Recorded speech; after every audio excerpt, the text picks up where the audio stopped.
This short video is to commemorate the career of Mark Taimanov and to illustrate one of the most famous combinations from one of his games. In this position, he was playing against the world champion Anatoly Karpov, and Taimanov was playing on the black side, and he played the move queen to d4 in this position. The idea of this move is to control a 1 square and to threaten to invade on that square with the rook. White has a very dangerous passed pawn on the b file, and with his last move, black allowed that pawn to advance. Karpov, maybe in time trouble, decided that this was his chance to seize the initiative, and he pushed the pawn forward with pawn to b6. However, this was a decisive mistake. What he overlooked was that after rook to a1, black creates decisive threats. The first threat is of course along the first rank, and if the white queen moves, then the bishop will become completely vulnerable. So Karpov had to defend with rook to b1.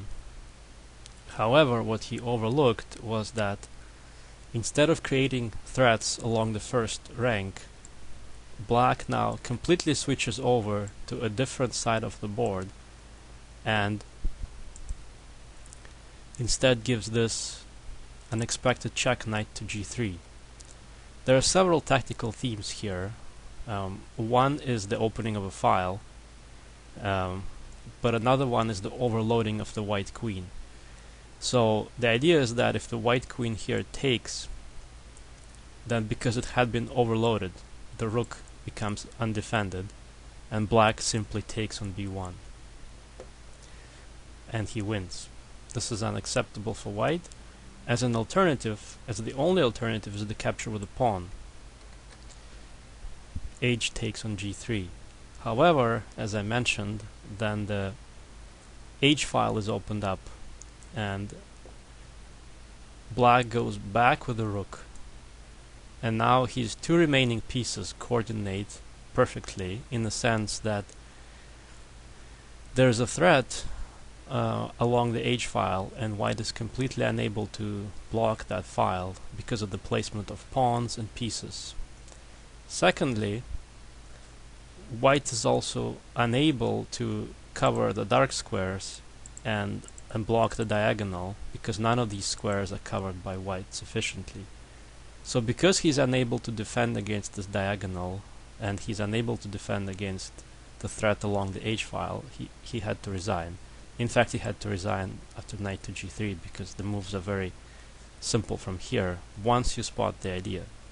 This idea of a check and then after the opening of a file of another check with a rook following the knight check is very common. What isn't very common, however, is that even with white's turn, he's unable to prevent that checkmate. That is really the remarkable and unusual part of this combination, and this is why Karpov missed this.